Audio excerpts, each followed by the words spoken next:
So, morning. Yeah, off on the ferry over to Calais. Summer holidays. Disconnect for a bit from work. Chill time. Big style. All my fishing rods. Hiking shoes. Loads of water. Happy days. I guess thinking about fitness and stuff, I'm going to be doing as much as I can, but while driving a lot. I've got about 2,000 to 3,000, about probably 2,500 miles or something like that. I think it is, or kilometres, sorry, to do on this holiday. Driving. But we're going to do some hiking, swimming, walking, all sorts. Fishing. Yeah. Have a good one.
Intending to go into this lovely park just here, but it only opens at 8 in the morning.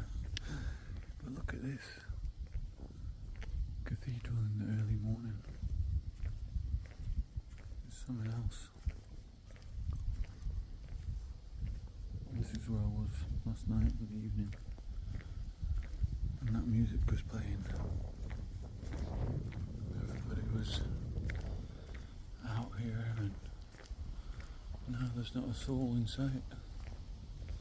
It's about 5:30. Yeah, just quiet as anything. All these restaurants are heaving. I don't know, I can just like visualise what it was like back in the day, you know? And how kind of impressive this building must have been in the olden times, you know. And it still is impressive. And then this is where these guys are playing music. All the chairs are away and all these restaurants were heaving. And there's nobody around at this time in the morning. Yeah. And here I am, wandering doors. It's so interesting that it's just empty. So yeah, it's just a bit windy, so I'll try and come over here a bit. But that's a bit better, I think. So yeah, it's just some reflections, I think, on driving down here. It was a long drive, about 500 kilometres. And I had a little snooze after about, I don't know, 400 and something kilometres because I was so tired. I had about 4 or 5 hours sleep and I was like, oh, I'm ruined. So we stopped at one of these little beautiful campsites type things, not campsites, but it's like a little picnic spot with toilets and stuff that they have in France, which are really nice. And I was just in the trees and I kind of just looked up into the trees and then snoozed off for like 20 minutes, which is just what I needed. And then basically we finished off the journey. Yeah, so this is kind of halfway to where we're going, you know. So I've got another 500-600 kilometres to do tomorrow. But we're stopping over for a couple of days in this kind of historic, I'm not sure how you pronounce it, but it's like Bourges or whatever, Burgess, and it's such a historical old town. I had a wee wander last night. Such like nice architecture, proper like French town, you know. And other reflections on it are the different culture and way people are, you know. And you know, I'm a bit of a people watcher. I enjoy learning about new cultures and new ways of being. There's one car going past. And what I notice here is everybody tends to move a lot slower, you know, compared to Kent and London. Everybody's walking in a more, not elegant, but kind of just taking their time approach, you know. Taking their time. And about half the speed that I would normally walk.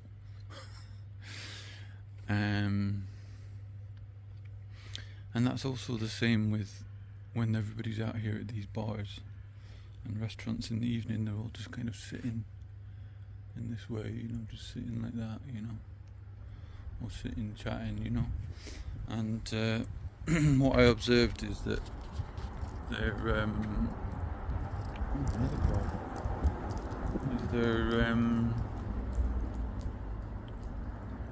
taking their time. And so I went hunting for some food, you know, to the supermarket, and milk and all that. And I walked past one restaurant and I noticed, you know, some people drinking espresso, some of the people drinking pints and wine and having little bits of food, but there were small little portions of food, not like massive portions of food, little nibbly things, you know, with their drinks, mainly drinks. And I went off, I had this mad wander around everywhere. Went to one supermarket in town, I was like, what is that price, you know? So much more expensive in town centre, at least. So I went to this like half an hour away walk, local supermarket, and still prices for some things were astronomical, you know. Like chicken is so much more expensive here, but then beef is about the same price. I noticed that wine is super cheap, cheese is relatively the same price, if not cheap. Eggs are just like the same price. Bread is cheap, but there's certain things that are like way more expensive, like chicken, you know. So I went to get some chicken thighs and stuff, and I was just like, what is going on here with the prices? Fish is cheaper. Other things are more expensive, you know. Yeah, and what I noticed is that when I came back,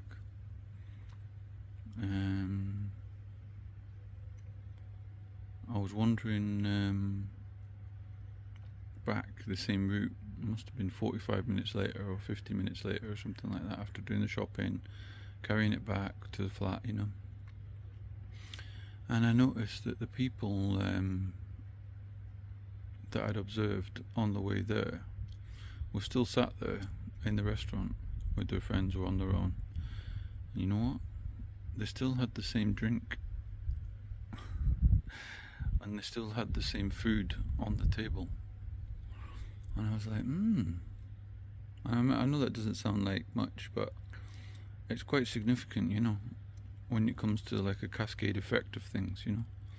So they sat there, this culture of cafe/restaurant culture, but they're having these like wee nibbles and drinks that last ages, you know. Each drink lasts ages. That food they ordered is going to last ages. And they're kind of just like grazing, taking their time, chilling, chatting, or just sitting reading the newspaper, or just even sitting and people watching and like zoning out, you know.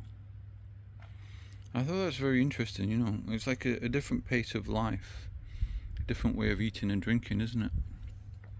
But also, you know, it has cascade effects on all sorts, like how much you spend, how drunk you get, how much calories you eat. Are you rushing, or are you taking your time, you know? Are you spending time listening to people and just chilling, or are you always in a rush, you know?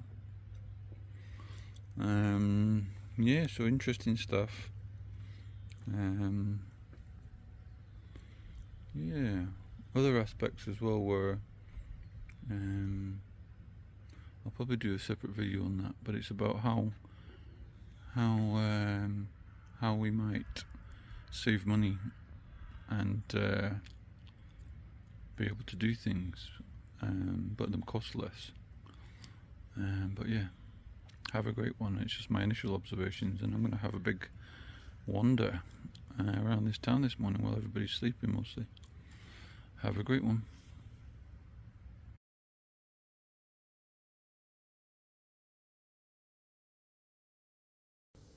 So this is the à la Resistance statue, and it's a woman with granite wings breaking chains, and it's to do with a kind of memorial to the French resistance in World War II. It's got some nice flowers around it.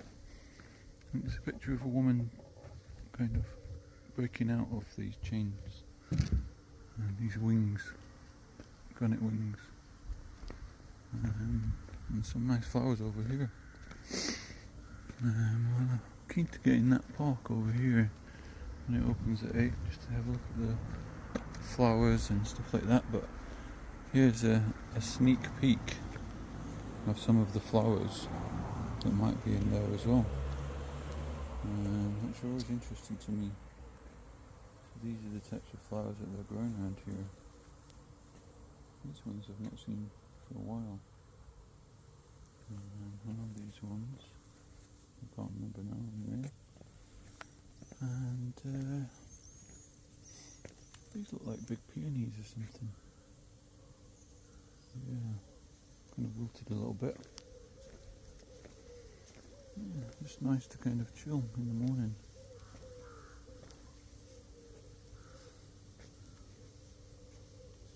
This is about a concentration camps memorial. These nice little red ones here, pinky red ones.